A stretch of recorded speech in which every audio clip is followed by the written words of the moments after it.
Welcome to the Detailing Down Under podcast, the place for everything auto detailing in Australia right now. Here's your host, Dale Guthrie.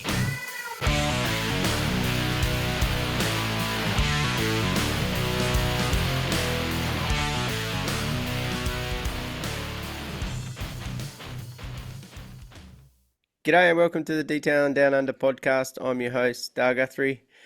And as always, joined by co-host Joe. Good morning, mate. How you going? Really, really good, man. How you doing? Pretty good.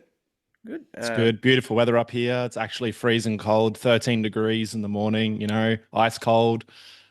Oh, that's not cold. Yeah, it is cold for us. So, but it lasts about 3 weeks of the year and then it's back to normal again. So Yeah. living the dream, man. How about you? Yeah. Surviving? Surviving? It's been pretty good, Danny. Now I've had some good weather and busy with cars. Went overseas the other week for a week and back into it. So, Nice. yeah, visited the Philippines. Never been there. Cool Yep. place. Busy place. But yeah, so A lot of dirty cars over there. there is, but yeah, it's not too bad. Yep. So Oh, good. didn't get to see any detailing shops this time. I was on Oh, couldn't claim it. couldn't claim it. It was on a tight schedule and all that Yeah, sort of yeah, stuff. yeah. I did look around though, but how?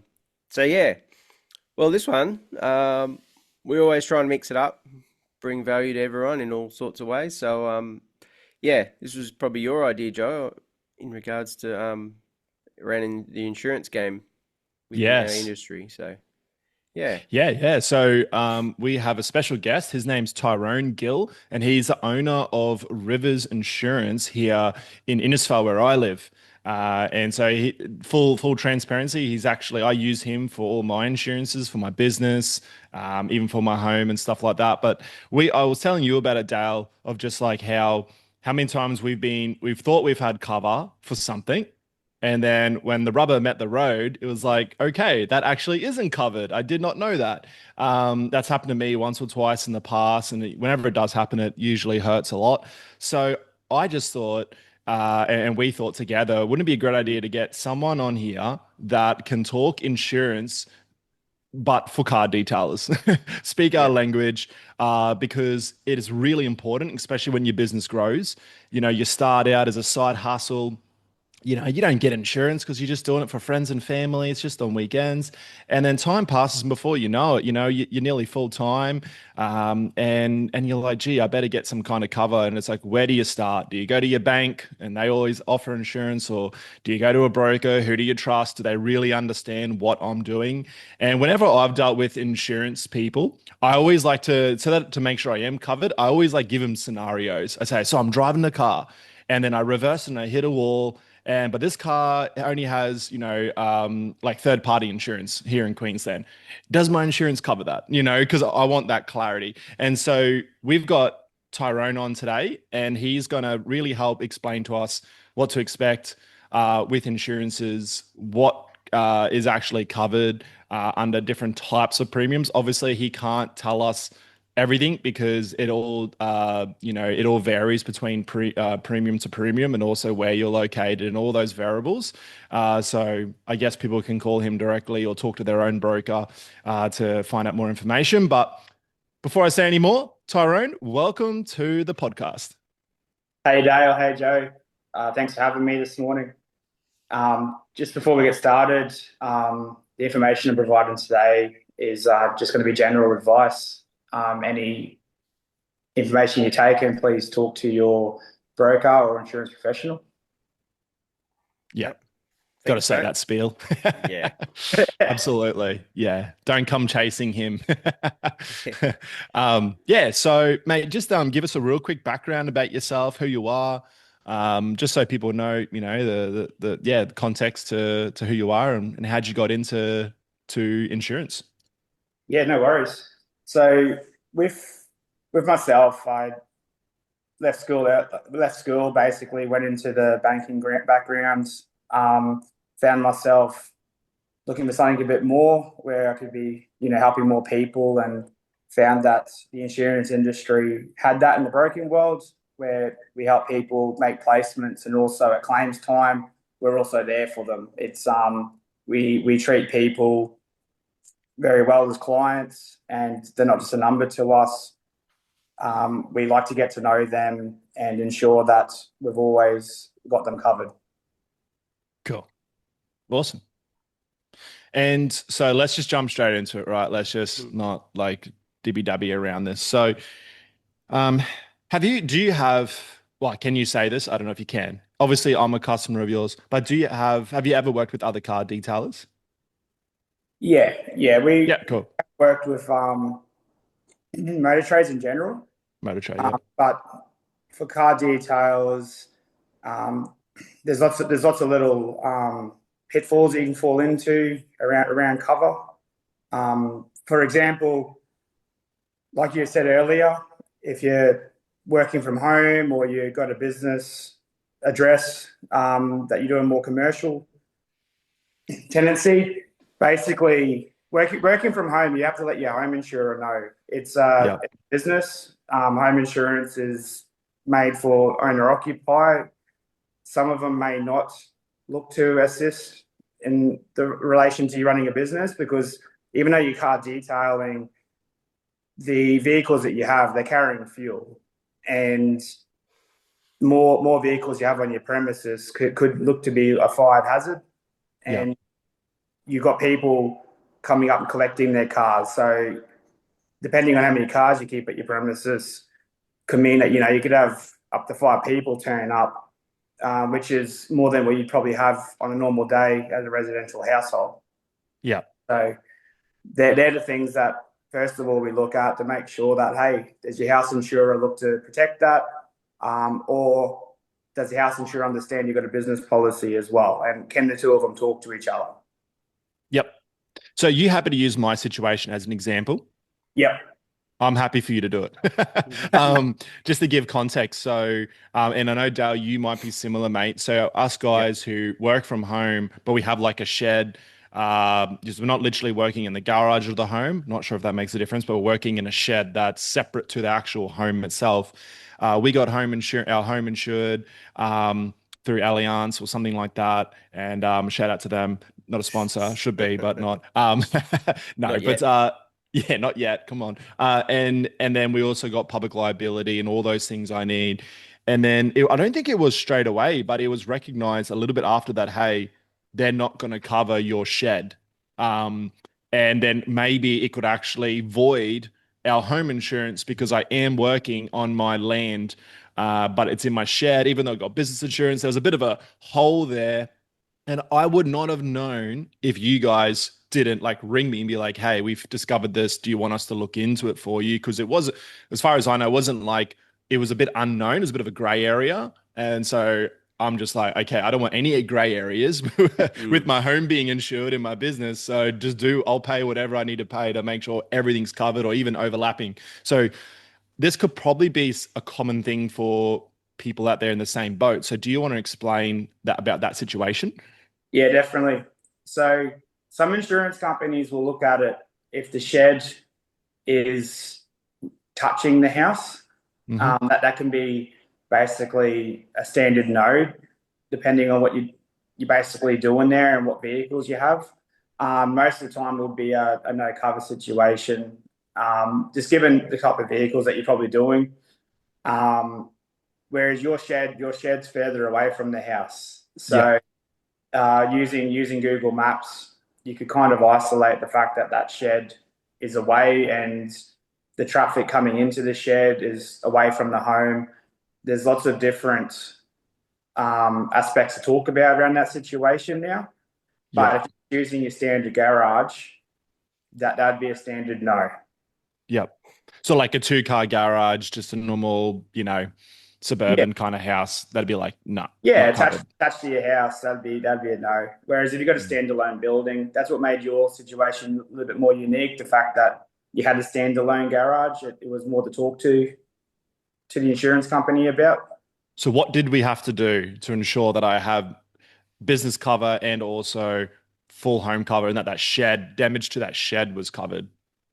I was talking to the two insurance companies. So you've got your business liability, and then you have your home and content. So Yep. it was talking to both of them to ensure that, one was happy just with the house and the other one was happy that you had a house there, but the shed was further enough away to take that on as well. So Yep.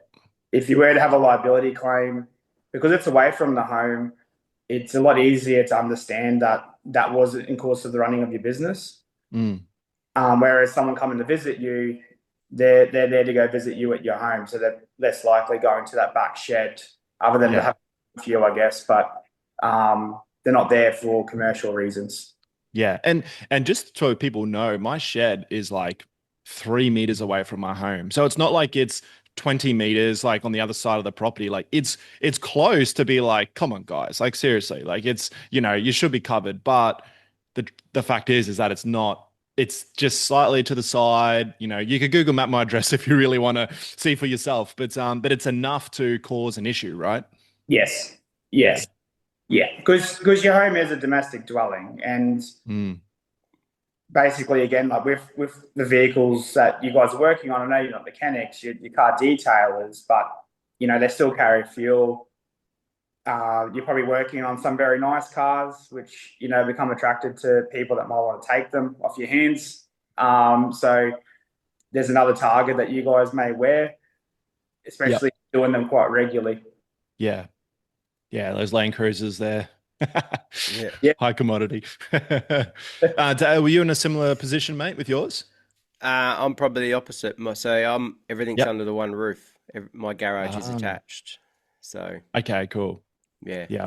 I don't know the ins and outs of my policy because my wife deals with all that. So I know who I'm with, but and I know roughly what I'm covered for. But yeah, interesting around how it's all under one roof. I'll have to ask her how that's going.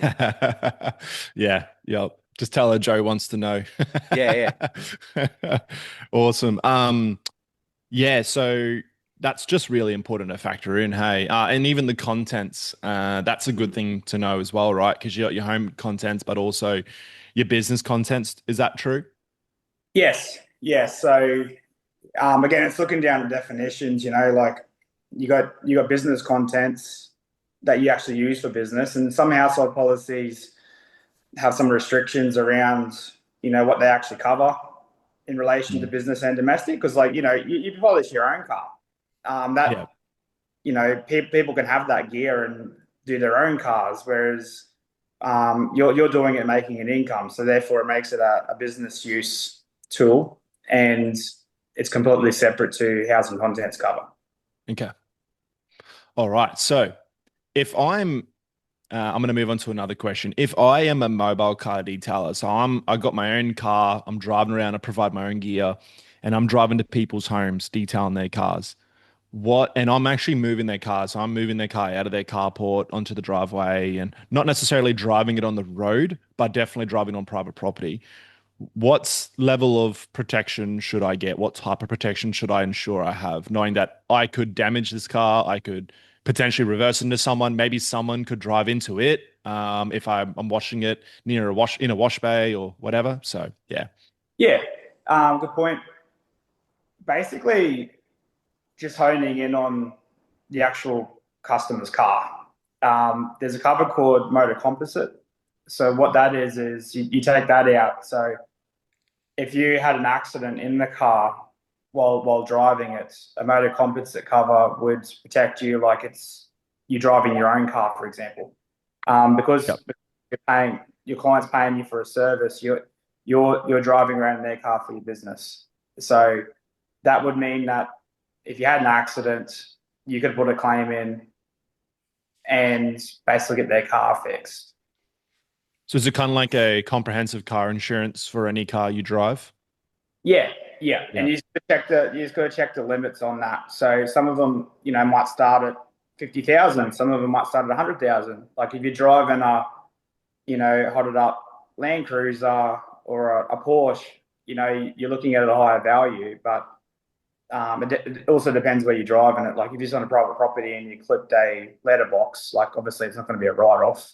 Yeah. But if you needed to cross the road and had an accident, then that could be a write-off. So it Mm. just really depends on the situation and what you need it for. And this covers you if you're driving on the road, like on a government road and also private property? Yes. Okay. Yep. Yes. Yeah, motor composite. You basically tag it along with your public liability policy or a driving risk, they call it. Yep. And with public liability and customer vehicles, the public liability allows you to go onto the property and do your thing. If someone injured themselves around you, or you accidentally scratched the car, but when you're driving it, the basically the customer driving risk would be covered if you took that. Yeah. So that's a really good point. So public liability, where does that stop at? Like, what won't that cover? Oh, that's Like pretty driving, broad. if you're driving the Mm. car, that's not a public, like Nah. so if I'm driving into someone's garage and I push the accelerator instead of the brake and I go through the wall, that's not public liability. No, No. that you need driving risk for that. Okay. So every detailer should have driving risk insurance pretty much. Yeah, Yep. yeah. Well, they're getting behind the wheel, they're moving the car. Yeah. Yeah, it's driving risk. But then there's also extensions underneath that where you can have the cover for, comprehensive cover or just a liability cover for the car. So, Okay. for example, if you're working along like a street front and you had basically one car in the garage that you're working on, and then you had another one come in and you reverse that one out, put it on the street, and then you bring the other one in, that other job's done at the front, right? So that's ready Yep. for the client to come pick it up. If someone come off the highway and hit it, basically, who's going to be responsible there? I know that your client's going to not be happy that they turned up and the car's Oh, just actually bad worse luck, than what they mate. gave Just it bad to you. luck. But you had it all done nicely, and now it's kind of like a train wreck. So some covers literally will pick up the fact that your insurance would pick that up, where some covers would see that you weren't actually legally liable for that. You done the best you could. The other person came off the street and hit it, or highway, wherever you might be based. So Yeah, because if they don't have comprehensive car insurance, then yeah, it is a bit of a that problem. gets ugly. Yeah, so your client would need to have obviously comprehensive cover themselves, but from your business point of view, it's not a great look if that person was giving you like 20% of your revenue or so. Like you want to look after them. So some covers basically will take in consideration full comprehensive cover for customer cars while on your premises until it's handed back to them. Some of them are liability only, which would mean that unless you're negligent. So there's a big difference between those two as well. Mm. Any thoughts, Dale? Yeah, I do that as well. Like we always bringing cars in off the street or whatever because we've got limited space. So, but my other one was in regards to say you start out, you're working on some lower price cars, then you get a name for yourself, you start moving up in some high end cars. How does that change with policy and what you actually covered for? So, say you start working on Land Cruisers, then you end up on Porsches and Lambos. What should you be looking out for there? Good Yeah, question. definitely. So it's it's one of those questions where, again, as a brokerage, we like to talk to our clients, and we'd think by doing reviews that eventually you guys would be able to say, hey, we're doing quite well business now. We've started to get some more, luxury cars coming in, and the questions will be, okay, well, how much would the car be worth that you're now dealing with? And you might say, oh, look, about $200,000. So yeah, you just look at your limits and say, okay, well, I'm more often going to start looking after those ones. So now I might need to increase my limit of cover to $200,000 for one vehicle at a time. So it's all movable, but everything also comes at the premium of that too. But if you're going into that line of work and your turnovers might be increasing there, then obviously the insurance changes too because your risk is now changing. Yeah, it's not. There's more into it than just working on the the higher value cars, the risk increases due to the fact that, someone might try and break in or, target the workshops. So that's where the risk comes into it as well. Can you do anything to like reduce your premiums, such as like security things like bollard, security cameras, big dog? Like I don't know, you know what I mean? Like, can you do anything that will make the insurance company be like, all right, you're doing that, we'll lower your premium? Does that even exist? No, sometimes the insurance companies, if you're working on more higher value cars, some of them may impose that you have all of that set up. Wow. To In basically, order to even have the cover. yeah, to minimize the risk. But my thoughts are, look, if you have the security set up, if you've got bollards, if you've got good lighting, these are all the things that are actually going to reduce your risk. And Yeah. insurance premiums, they're there based on the fact that, some insurance companies, well, most of them actually understand the data, and they understand that certain industries will cost them money through claims. And the thing is, if you find a good insurer and, you spend time with them, and continue to be claim free, it's actually a good benefit for your business, because you basically are more likely to find an insurer that's going to assist you long term. Whereas Cool. if you've got people breaking in or causing dramas around your premises, whether it's graffiti or glass breakages, it makes it very hard to get cover. And if you have a lot of those claims in a row, you can become uninsurable. So for the longevity of your business, it actually is good to have those safety protocols. Don't do it for the fact you get a discount. Do it for the fact that you want a well-established business, and you don't want your clients to come in and have people that are targeted your premises to get their cars. Yeah, that's very true. Now, moving forward, on the lines of driving cars, what about when you have like a courtesy car and you've got customers driving the car? Does that driver's risk insurance also cover other people driving a vehicle that's in your name or like a business name? What do we need to do there? Yeah, you need to talk to the insurance company on that.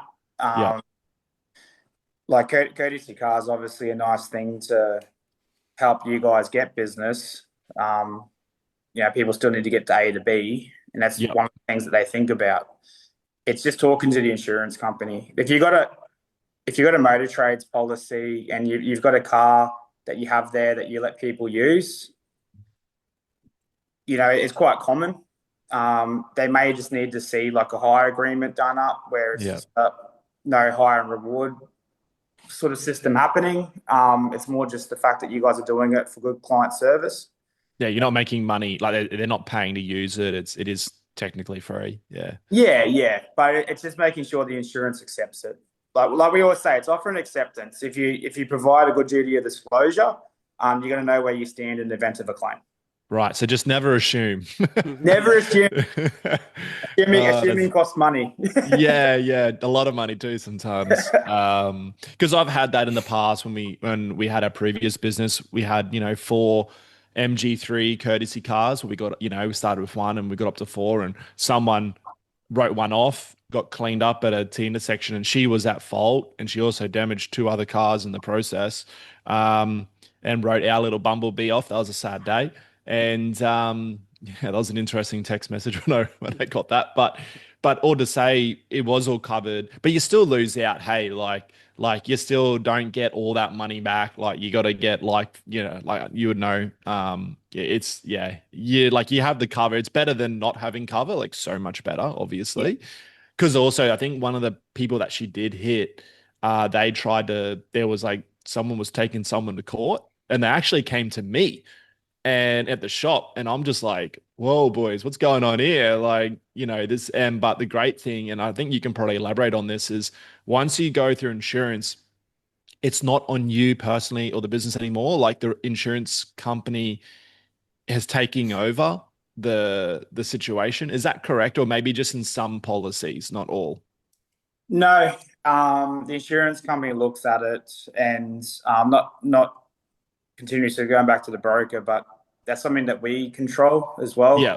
We help facilitate, talking to the insurance companies and then talking to the client, because you guys are trying to run a business, and some of these claims have quite a long tail on them at times. So it's something that we like to take that away from as well. But yeah, Yep. once the insurance company gets involved and, indemnity's been granted, basically they take control over all of that. And the reason those people would have come and seen you is because you're the owner of the car. So you're the Yeah. insured entity. Regardless of the person driving it, you're the contact point. It's Yeah. registered in your name, or the business's name. Yeah. It's always a scary feeling when someone rocks up with a folder thing and it's like some legal document. I'm like, hang on, what's going on here?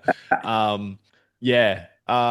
Another question for you though, having staff, and when and if they damage a car, scratch a car or reverse a car into something, or just the normal stuff that happens when you have more people.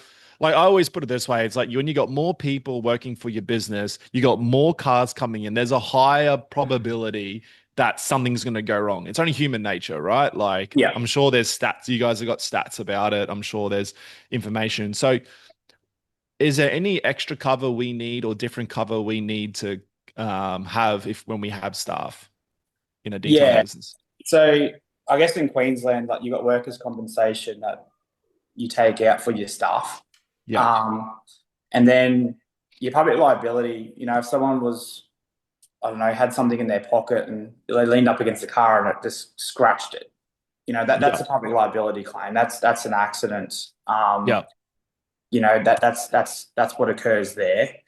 The other thing about, having staff, all of a sudden it's not just you that's dealing with the clients or dealing with situations. As an owner of a business, there's other covers such as like a management liability.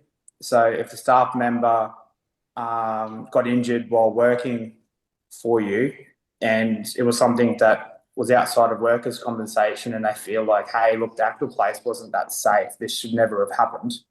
And Right. work So if they're compensation, dangling, if they're for some reason standing on the roof of a car, or I don't know, you know what I mean? Like dangling off a ladder, yeah, like trying to reach something because you haven't provided them with the right ladder and they or the fall right off. training protocols, or the Yeah. right Yeah. reminders of what safety is. Yeah, so that the business actually, the director of the business can actually become liable, which isn't a public liability claim. That goes more down what management liability and employment practices. You got, statutory defence.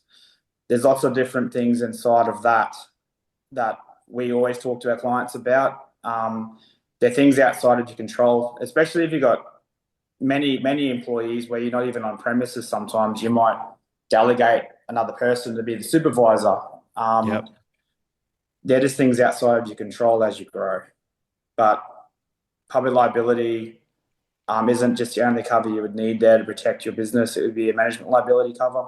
And then if you go a little bit deeper, the detailing business doesn't rely a lot on like what they call professional indemnities, where you're giving advice. But if you were to be selling a product and you gave them advice on how to use it and it actually damaged the paint on their vehicle, you potentially financially costed them money based on your advice. So then a Right. smash repairer would have to, rectify that. So those costs would be pretty much brought against you, or well, basically you as the director of the business. The business will cop it, even though the employee might have said, "Hey, you can do X, Y, Z."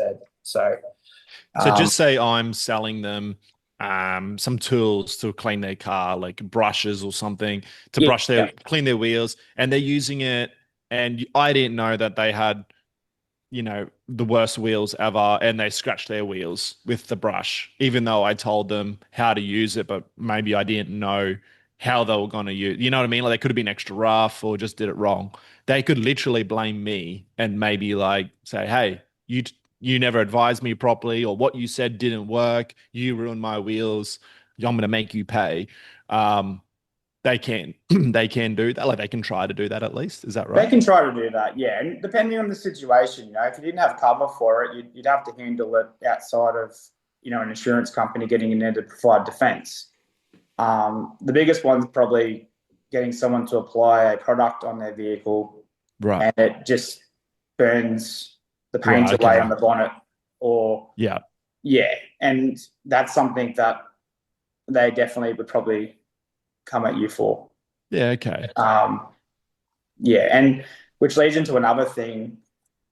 Products, if they've been imported directly from outside of Australia, like USA, you've got to talk to your insurance company about them because you could be deemed the manufacturer because they're not, you Yeah. didn't buy them in Australia.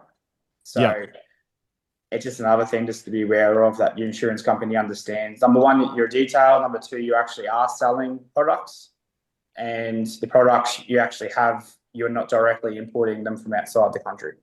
So what about like ceramic coatings or paint protection film? If I'm importing it directly myself and then I'm using it in a service, like I'm going to wrap your car with this paint protection film that I've imported from China or Taiwan, if that film causes like serious damage, like the adhesive is really aggressive and it pulls off the paint, like I'm I can be liable for that. Like, there's a way you can come back to me because I need to have an Yeah. insurance because it could be a faulty film, and they're probably not going to care in China. So you've got in your public liability policy, there's normally a policy, a cover that follows it called products liability. So that's where the products liability comes into it. And the insurance company is going to ask, okay, well, how did this occur? And you'll go through what you've done. If you hadn't disclosed that you're importing your products, they may not have rated you properly, therefore may not include you in their cover. So Okay. yeah, it's really understanding those pitfalls too. Most insurance companies will ask, do you import any products? Yeah. And go from there. Yeah. Like some of these insurance companies are all over the world. They might know the place you're getting it from and be happy to put you down as retail, but you gotta disclose that. Yeah. It's got to be open to them to make a decision at the end of the day. Yeah.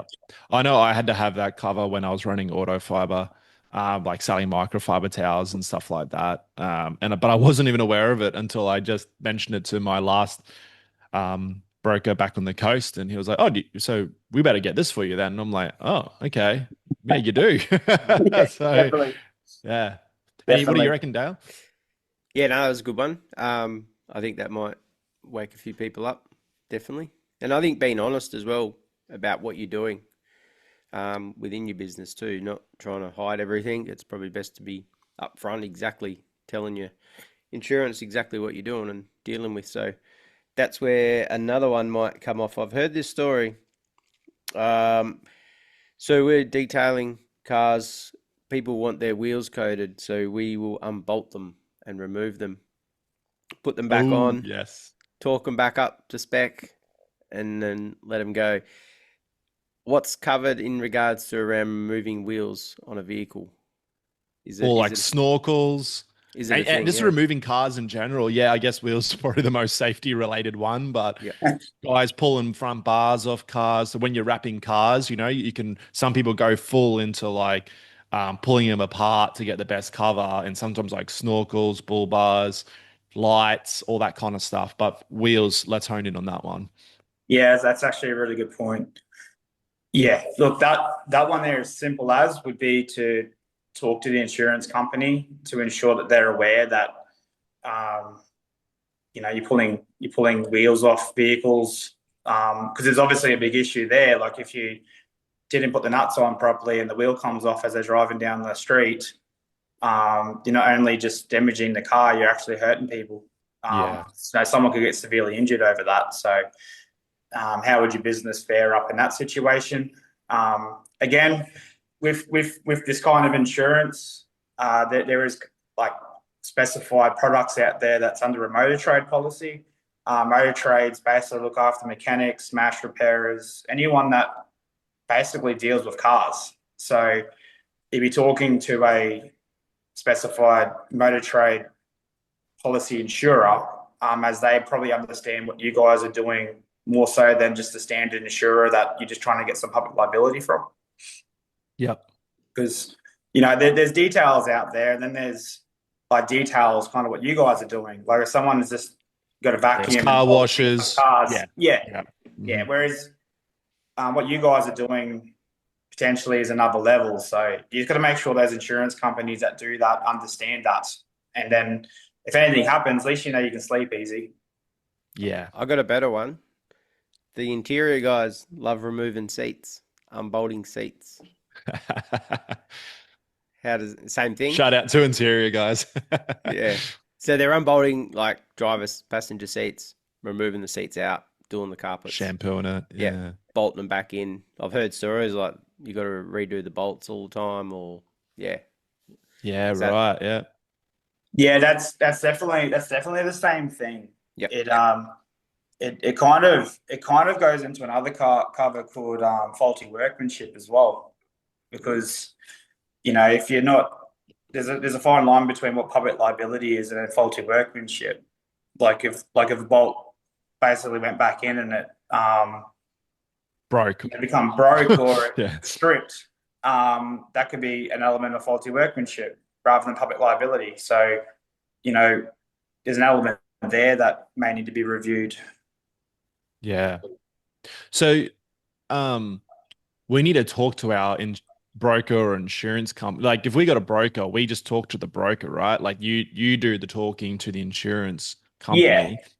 Um, but how do we, as broker, it can sound silly, but we talk to the broker, so we're trusting the broker has fully disclosed that information. So is it best to email this stuff or have a phone call? Because I feel like how serious this is. I really want to make sure there's a paper trail that I've had this conversation. And then if the broker didn't advise me correctly and I didn't get that cover and just say the seat wasn't in properly and there was an accident, like, could that fall back on the broker then or the insurance company for not advising me properly? yeah. So I would, That sounds pretty we hairy. I know. prefer. Sorry. No, we prefer to get things in writing from our clients. Yeah. We keep a file of our clients' information. We can then ensure that basically when you send something to us, that's all you're doing. We Yeah. haven't misunderstood your activity, and it protects both ways. Like Yeah. we're there for everyone. We want to make sure that they're covered adequately, and you never feel alone if something bad happens. But if we get that in writing, we obviously can send that to the insurance company and ensure that they've hit the answer back to us that actually answers what you've got. Yeah. So, like if you're removing seats and you're removing wheels, if that's been disclosed to them, they're aware that's what you're doing. So, if something was to go wrong there, they at least understand that they've been advised that basically. Yeah, so I guess you just can't stress enough. If you're doing anything outside of vacuuming or wiping Yeah. down a car, if you're removing something from a car, the insurance needs to know, or else there's a medium, maybe high, who knows? There's a possibility no matter what that it could affect your insurance. Yeah, and look, we always talk about premiums. If you're sitting there and you're thinking, "Oh, my insurance is really cheap," and I'm taking wheels off cars and seats out of cars, all the things that basically could cause a driving accident. That insurance company, you might read it, "Oh yeah, I've got a car detailer," but that's pretty much probably what you are, a car detailer. You're not going that next level what Yeah. some of you guys are going into, and they may not be picking anything up. It might be excluded in their actual schedule. So, Yep. a policy wording, a product disclosure statement basically is your contractor insurance. Mm. And it should be read with your schedule. So, your schedule basically lists the sections you've taken out. So, you read that with your product disclosure statement. On your schedule, there could be clauses in there. So, the clauses basically will override the product disclosure statement. So, there could be things in there that basically says that your business activities are restricted to detailing, as in polishing, cleaning, vacuuming. That's it. Yep. No, that's I don't good. expect you guys to have a full toolkit pulling apart Yeah. cars. Yeah. If you know exactly your limitations, just tell them it and then they can square it away and hopefully your cover's going to be less, I guess. And then there's the other element too. Some insurance companies just honestly get what you guys do, and they can also offer a competitive premium because they understand what you guys do. They understand how careful you guys are when you're doing things, and if the actual insurer's book hasn't copped a whole range of losses, potentially they see you guys as a lower risk. And Yeah. that's where you guys as an industry all need to look out for each other. If you guys are all doing the right thing, insurance premiums in your sector will continue to be how they are. But if you guys all of a sudden become a target for break-ins and constantly crashing cars or putting bad products on cars that's causing paint to strip, the whole sector will basically be viewed upon that you basically chewing up insurers' premiums, and no one's going to want to insure it. I feel like that's happened because, man, the prices have gone up over the past like 5 years. So it's something as a group that you guys can look at and try and help each Come on, other. boys. Let's raise Yeah. the bar. Let's go. Jeez. I got a good one for you. Boats and aircrafts, helicopters. Once again, I'm learning from you. I think we gotta let our insurance people know what we're doing. Now, as far as boats, I'm talking like little tinny, like little boats. Would that, like, it fits. I can have it reversed on my driveway, or I go out to their house. It's in a shed. I can do it. Is that still under the most motor cover insurances, or is there a size of a boat where it transfer into like, okay, you need marine cover, or you need, air, like whatever the other word is, No, yeah, aircrafts. you're right. It comes down to your description of your business. So the broker goes in there, has a look with the insurance company. If it's only basically made you guys restricted to cars or that kind of thing, you'd have to talk to the insurance company. Yeah, Standard wise, most of the time boats are covered up to a certain length. It could be 6 meters. Can't remember top of my head. yeah, So as long as you stay within inside of that, that's okay. If it's not restricted. When you go into aircrafts, that's completely different yeah, kind of thing. So the first thing we talk to people about is you got to have insurance, but you also got to make money. So unless you're going to be doing a lot of them, yeah, it might be worth your while. If you're just doing a one-off, then the premiums could be quite hectic to understand that. And there's probably businesses out there that do that kind of thing. yeah, Hence, they charge what they charge for it to get it done. Because it might cost them that amount of money to insure their premiums. So it's just understanding, is it going to be a constant job? Is it going to be ongoing? Or is it just a one-off? If it's a one-off, potentially you can get like a one-off cover for that kind of job. But it can take time to understand what that premium would look like, and it depends on how quickly you need to get the tender in. Can you, if you're doing work, like most details are doing works, if they're doing aircrafts, I could be totally wrong, but I've done aircraft work and it's usually for like one or two companies. Yeah. They do flight training and stuff like that. And for us, it was more like they made sure that we were covered under their insurance, and we followed very strict protocol of where the plane would be, where it wouldn't be, what we would use, and their insurance covered us. They made sure of it in the hangar. But, that's as far as what they told me, and I'm just trusting their word, and we had no issues. But yeah, can something like that happen where you're relying on their own insurance that they can guarantee that there will be cover if you accidentally break something or something happens, like you will not be liable because they're wanting you to do the work? Does that exist? Yeah. You'd want that in writing. Yeah, yeah, Yeah. And it's got to be more than just I've got cover. Like I've got a comprehensive It should be cover. right, mate. Don't worry about Yeah, it. yeah. It'd be like someone saying to you, if you're just starting out, and you're just doing it as a side gig, and If you scratch the car, she's all good, mate. Yeah, someone dropped off their 300 series Land Cruiser or something off to you and said, "Hey, can you clean that for me?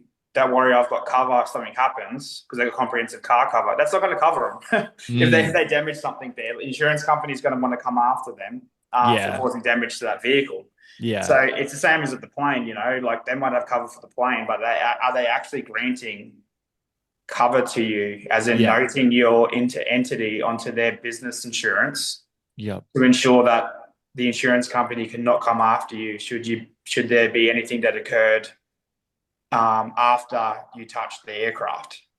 Yeah. So, i.e., think that the plane takes off and then crashes.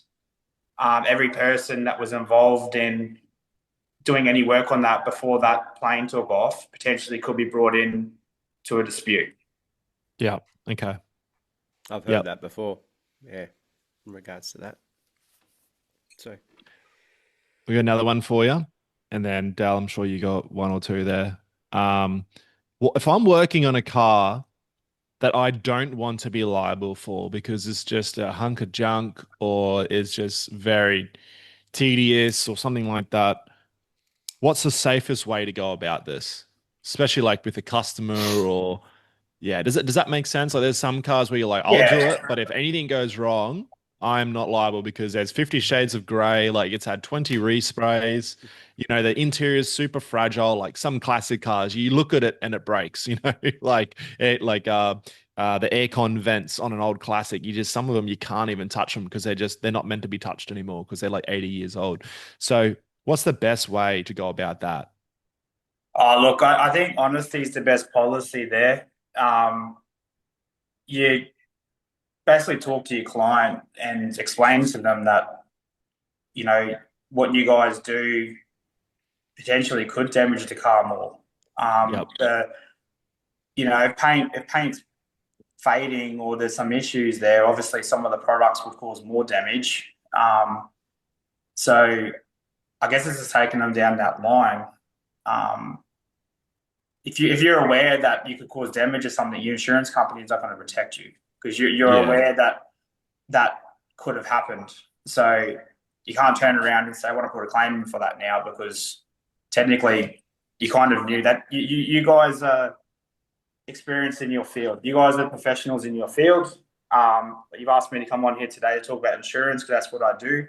You guys do car detailing. If you think that that's going to be an issue, you're best is telling your client that and explaining to them the reasons why potentially your business won't be able to help them because you don't want to see them suffer any loss. Yep. So I guess you're saying, you know, if there's a car comes in like an old banged up Mitsubishi Magna, it's like you can't even use soap on the wheels because the paint is literally just going to wash off. Like it's my responsibility to let the customer know, hey, I'm going to do this car, but if anything looks different about this car when I'm finished and I'm taking the safest route possible, I'm not liable. Are you happy to proceed? Get them to sign something and then you're covered. You're good. Yeah, or don't do the job at all. Like, Or just don't do it. Yeah. Keep on driving. Yeah. yeah, like in all due respect, like you guys are professionals in your field. If someone's paying you money to do something, they expect, you know, good service, a good end result. If you think you can't give them that, then my thoughts would be that rather than going down the avenue of number one, causing an issue for your own brand of not being able to deliver on what you say you can do, or number two, cause a further issue, you're just opening yourself up for a potential Mm. dispute to come against you. And it just makes things very difficult because if the client sends you like an action notice, you need to give that off to your insurance company or deal with it yourself. And that's where you're going to be out of pocket. And you got to look at it like how many other customers could you have helped had you not burdened yourself? And most people Yeah. probably accept that if they knew that you're going to cause more damage. I can't see anyone that would want to sign up for that. Yeah. So it's like the old heebie-jeebie rule. Like if you get the heebie-jeebies about someone that they're just going to be a total nutcase or, you know, like a drama, just don't do it. Don't even try. Because, Dale, we've seen it, hey, mate, where some people get famous for the wrong reasons and they rubbish a business that's done a job for them. Like they've done their car and they're bagging them out online. And it's like, man, there's three sides to every story here. And maybe that business just, maybe they had no idea. Maybe the person was super polite to start with. But sometimes it's like it can be someone that you just know doesn't sound right. They just, something about them just doesn't feel right. And it can cause a really bad bad season in your business and potentially ruin your reputation and everything like that in the long term. Yep.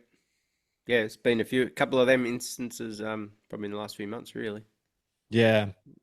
And I don't know the legalities of all that, but anyway, but we can all think of someone that it's happened to. Do Mm. you have any questions, Dale? I have another one. It was around paint protection film. So for those who install, I'm not sure if everyone has we call it a paint disclaimer. So say a car's come in, a second-hand car, we put film on it. Um, Down the track, the film has to come off. We steam the film off. Next minute, paint's coming off. We give them a paint disclaimer to sign off before we install.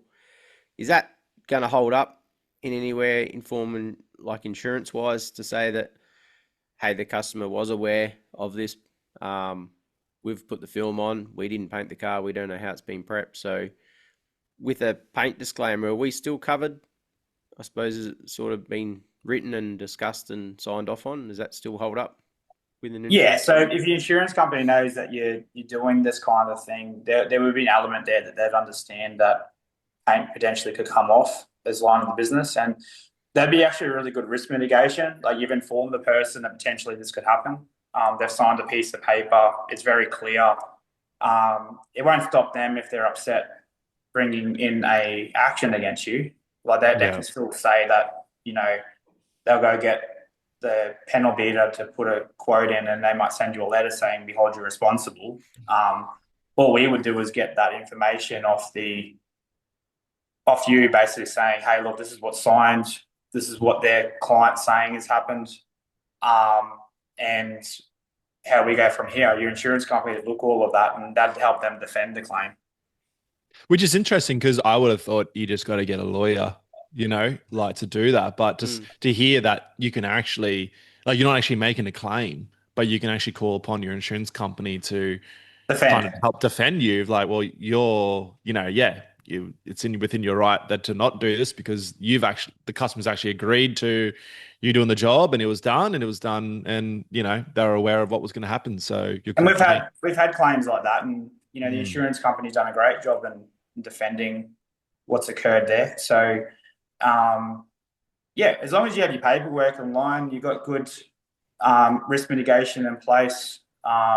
We actually have access to some of these tools for our clients that can help put checklists in place to if they haven't got these kind of risk mitigations. But we've got an insurance company that is willing to help them with that. Cool. So if anyone wants to reach out to us for that, we can point them in that direction. Some of the resources actually don't cost a thing. It'll start charging depending on what you want to do with them, but some of the checklists that you can access don't cost anything. And you can set up QR codes and have a bit of fun around the workplace with that. That's Yeah, really good. awesome. Yeah, that's great. You've also sent through a PDF file, like an insurance risk report. It's actually really interesting. A lot of details, a lot of stats, a breakdown of how it all works, what's most risky and what isn't. I'm super paraphrasing here, but there's a lot of good information there that we'll try and actually, if we can actually provide a public link or something in the show notes for people to download that, if it's on your website or something like that, Tyrone, we could get it out to people as well, if you're happy to. But man, Yeah. I'm out of questions. What about you, Dale? Have you got any up your sleeve? I've I asked a think lot. I think that was about it. I'll touch back on the mobile side. So Yeah, cool. I just want to clarify if, yeah, like I said, if you go somewhere to another business to work on a car or a truck, or aeroplane, what was the cover you needed for that? Okay, so Public liability, was it, or yeah, not? you need public liability. Yep. Obviously, if you're giving advice to people around that products, professional indemnity. If your employees are going out, you're still looking at management liability because potentially you're sending them to somewhere that you're hoping is safe. You've crossed all your crosses on your checklist to say, yep, this place is safe to send my employees, and something occurs there. So management liability is quite handy, and Your Can I interrupt van, you, Tyrant? Just hold that. What does that actually cover, though? That management liability, like, management what does liability. it do? So it basically covers like employment practices liability. So you got to make sure your employees are safe at all times. They come to a place to work. They should go home basically in the same condition they came to work in, healthy, not injured. But things occur, and workers' compensation's there to help them get back on their feet. But if they, like we were saying before, if they, for example, if they went out to an airplane and they jumped on a ladder and fell and broke their hip and knocked themselves out, um, it happened while they're at work. So there's things that come against the actual director of the business on how that even occurred. Why were they on the ladder? Like, should they have been on the ladder? Like, Mm. what risk mitigation did you guys put in place to ensure that should never have happened? These are all questions that can be asked, and that's not public liability. That's more of a management liability potential claim. And who do they So pay? What, like, are they paying out the staff member if they're no, well, the defend the director. It's okay? defending the company against I guess like employees coming against the company for putting him in that position. So they'll represent me, kind of thing. Yes. Go, yeah, Yep. yeah, right. Fight for Yep. They me. cover Cool. the directors and officers. So the Okay. supervisor, the directors, basically the supervising chain, basically. Um, Interesting. so Hmm. again, it's something that should be considered if you've got employees and you're sending them around everywhere. The other thing not to forget is that your tools are expensive. So have you actually got cover for tools while they're being carried around in transit? Mm. So if you had a car accident and lost all your tools, like that's obviously going to hurt you, and you won't be able to trade until you get your tools back. So they're things that need to be taken into consideration. Yeah, awesome. Hmm. No, that's good. And but to keep going on for your question, Dal, you were talking about mobile detailers. Sorry, I interrupted there.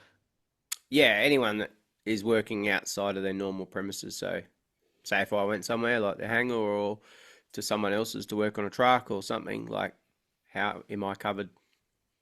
Yeah, What's covered in and that another sense? special note for hangar.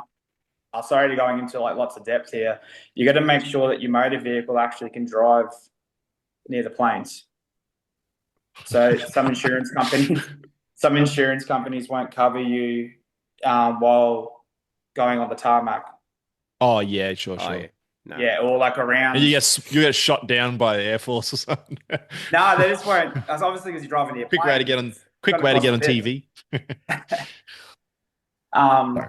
yeah, and yeah, the other thing I didn't mention was business interruption. So if you did have a business and you had a fire in your premises and you had employees and you got all these fixed costs, you built your business up, how would you continue the trade and how would your business operate if you couldn't operate for like 6 months or 12 months? Like, what's your plan B? Are you going to be able to move to another premises easy? Is that going to be something that's going to cause you a massive disruption in your life? So, business interruptions are also something to look at as you grow your business and you're relying on a certain size premises to help you. Ensure you're covering your fixed costs. Yeah, that's a good one too. Oh, yeah, I'm out of questions. This has been really good. No, I I'm better glad go to talk hear. to my broker. Yeah. Oh, jeez, Yeah. bad joke. Yeah, Tyrone, this has been awesome. Mm. Really good insight. I really feel a lot of listeners will definitely be walking around while they're detailing the car, listening to this, thinking, I know who I'm calling. I'm going to call my broker or, whoever's I got insurance with. But I just want to say, like, this is, we didn't, this is not like trying to endorse you or anything, but guys, you can reach out to Tyrone. Um, he's up here in North Queensland, but he can still, you service all Australia, right? I wouldn't assume you We do. discriminate against New We South do. Welshmen. We've got an office in Cairns and Brisbane, and in Brisbane we've actually got our own Rivers racing team um, sponsorship going. We race cars, and Nice. yeah, we're right into all the motor vehicles and luxury cars and helping people insure those. So please reach out. That's good. What's the best way to contact you? The best way would be through my email. So that's Tyrone.gil, Gil, at riversinsurance.com.au. Awesome. So they could just contact you via email, then you'll put them on to whoever they need to talk to after that. Yeah. If they contact me via email, I can work out when the best time is to contact them back. And we're very responsive on our emails. So we like to get back same day. It's just easier to get through, and then we can contact you when you're free and not detailing cars. Yeah. That's good. And if you want that PDF, if we can't get a link, we can email out if anyone wants that as well. So we've got that to forward on. That was really good. Worries. All right, Tyrone. Thanks for that. That's been really good. Hope everyone gets something out of it. I sure did as well. So, Yeah, 100%. If you guys have any follow-up questions, please shoot it through or just honestly call Tyrone and bombard him. Leave us out of it. We're the middleman, all right? We're just the messenger. But I hope this brings value. We want to just bring value with these types of calls. It's not necessarily, the normal detailing story that we do, but it's a great way to better our business and to ultimately give the best experience for our customers as well. So yeah, that's it for me, Dale. Yep. No, and we've still got our accountant one that's coming, so bear with us. She's been a bit busy, I've heard. So yeah, but she'll be on soon. That'd be great. No, awesome. All right. Thanks, Joe. Thanks, Tyrone. No, thank you. Cheers. Thanks, mate. We'll chat soon. Yeah. Thanks. Bye. That was another episode of the Detailing Down Under podcast. Subscribe now for everything auto detailing in Australia.